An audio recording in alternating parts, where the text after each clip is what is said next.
How rewarding was it when you had an $8,000 or $10,000 car and you beat somebody that had one, 5 times as much? Oh my gosh, it was awesome. Yeah, and that was a talk too. So everybody looked, and there's no way that car can be that fast, and then it did well, Welcome to Six Figure Trucker, the podcast where we share advice on how to be successful in trucking and have fun while doing so. We'll share stories, news, and advice on how to earn 6 figures in trucking, and we'll speak to guys and gals that are already doing so. Let's get to the show.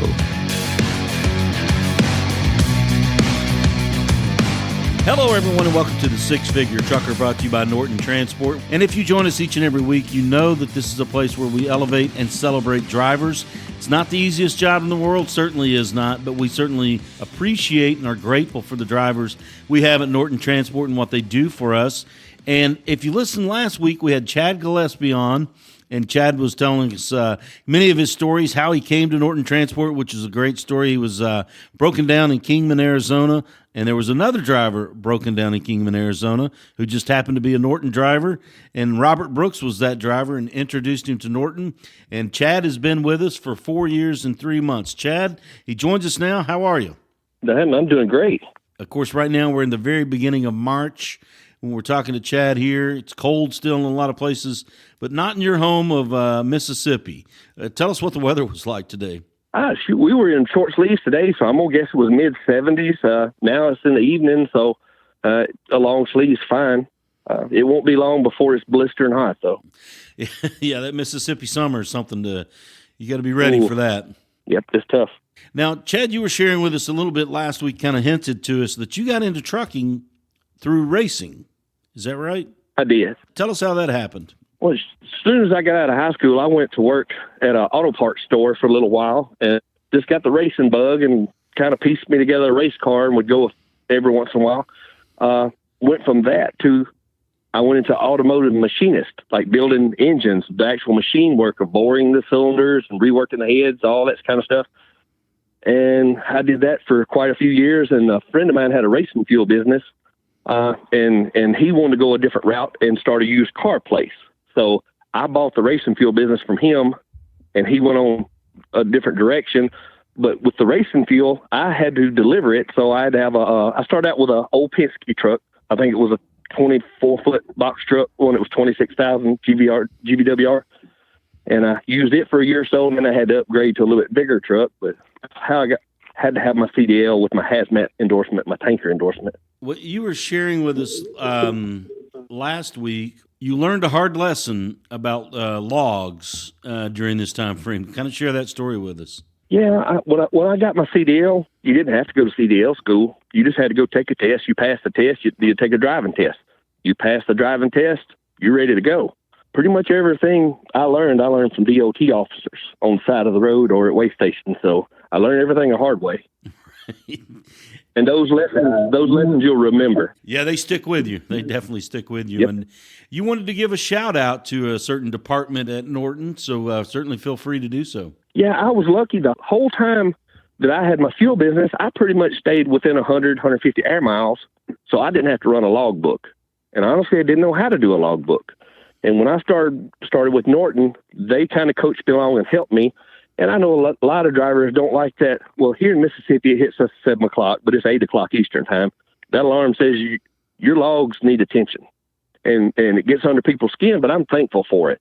Because if you can get along with them, you will never have trouble with a DOT audit of any kind. If they want to run your logs, let them look, because they take care of me. That gives you peace of mind, I'm sure. They're honest mistakes.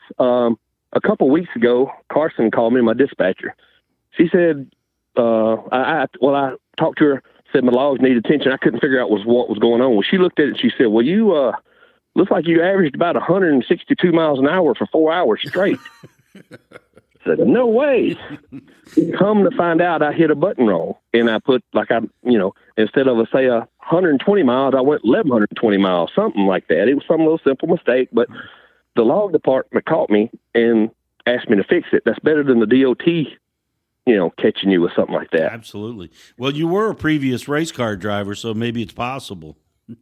Yeah, that'd be a big rig going that fast, for sure. It would be. Now, let's kind of go back into the racing there. You started as a young man. What kind of car were you racing at that time? My very first one was a 69 Firebird, and I didn't race it, but just a few times, and then got rid of it. I still have my car. It's a 72 Nova, but most of our racing that we did pretty good was with my brother's car. It's a 80 model Malibu. Okay. And right when they first changed the tires and they started with drag rail, we got in it early, and we did pretty good there for a year or two. We could run right up there with some of the fast guys. But and everybody else, the money outran us then. Gotcha. Now that Firebird, what did it have under the hood? We had a 400. 400, okay. What about the your next car before you got to the Monte Carlo? The 72 Nova, it started out with a 350, and then it ended up with a big block Chevrolet in it. Gotcha. Now, you were talking about you started getting in the machining side, working on the hardcore part of the engine, the boring. How much does that help you now? Obviously, you're in mostly diesel trucks, but having that background of mechanical knowledge. It helps out a lot. If there's a little problem, most of the time I can sort through it and not have to call anybody. And if you do have a breakdown, you have the knowledge to explain to them what's going on instead of just saying it's making a clunk clunk sound. You can kind of tell them this, sounds like the air compressor or sounds like the governor not shutting off or something like that, Yeah, give them a little more information right up front. Right. Now, on the racing side, drag strip, is that you were in the drag strip side? Yes. Yeah. Yeah, it was mainly what we did. We tried everything, but mainly drag racing was where we had our most success. What was your best time? Do you remember your best time? Well, this is back before they had good tires. This was on the old BF Goodwrench tires, and I think we went 585 in an 8th mile. That's moving. That's moving. Well, it's not now, but back then it was some of the faster times. Those guys now can run in the 380s, 390s. Wow. Does it crazy. It's just technology. Yeah. But we were running a $8,000 or $10,000 car, and they've got a $200,000 car nowadays. It's crazy the money that it takes to run fast. How much or how rewarding was it when you had an $8,000 or $10,000 car and you beat somebody that had one 5 times as much? Oh my gosh, it was awesome. It was awesome. Yeah, and that was a talk too, because everybody looked, and there's no way that car can be that fast, and then it just did well, Mm-hmm. Mm-hmm. We really, every night at the shop, honestly, we'd crack up a couple beers and we would think about how we can make our car lighter, how to make it better. And since we had already done some round track work, round track racing and stuff, we knew how to work the scales, the weight percentages, and that was our advantage. We spent a lot of times with that car on the scales getting the weight right.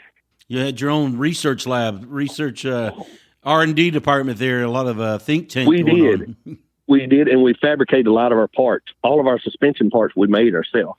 I got you. Trying to keep that weight down and the horsepower up. Yeah, and you got to have the weight in the right places. If it's in the wrong place, it'll work against itself. Mm-hmm. Now, you said that you bought the company from a friend of yours, and it was not going in the right direction. How long did you own that? I guess it was a fuel delivery business. Yeah. We bought racing fuel out of Kilgore, Texas to start with, and then a few years into it, we cut that relationship, and I started buying it out of Owensboro and Bowling Green, Kentucky. But let me see, I was in it till about 2019, I think. Was there good money in it, or was it tough? At first, it really was. It really was. It was good money and a lot of work, but it got to where, like I say, people were just cutting back. They weren't racing as much when the economy slowed down. Mm-hmm. And then there got to be other people that would throw a couple barrels in the back of their truck and try to go sell them. And I'm trying to operate a big truck with expensive insurance and all that kind of stuff. And it just kind of slowly dried up. Yeah, it just wasn't lining up for you there. Do you miss the racing world? I thought I would, but I really don't. I've about decided you have enough birthday cake, you'll get tired of birthday cake, eating it every day. But it kept me around racing for a few years after that, because when we raced and we were competitive, it was awesome. Best feeling in the world. But when money outruns you and you just can't You can't outthink money a lot of times. But then the racing fuel kept me right there at the racetrack and, in the excitement anyway. Mm-hmm. Now, today, are you still a fan of racing? Do you watch Formula One, NASCAR, that kind of stuff? Yeah, I help some buddies out every once in a while and talk to them, and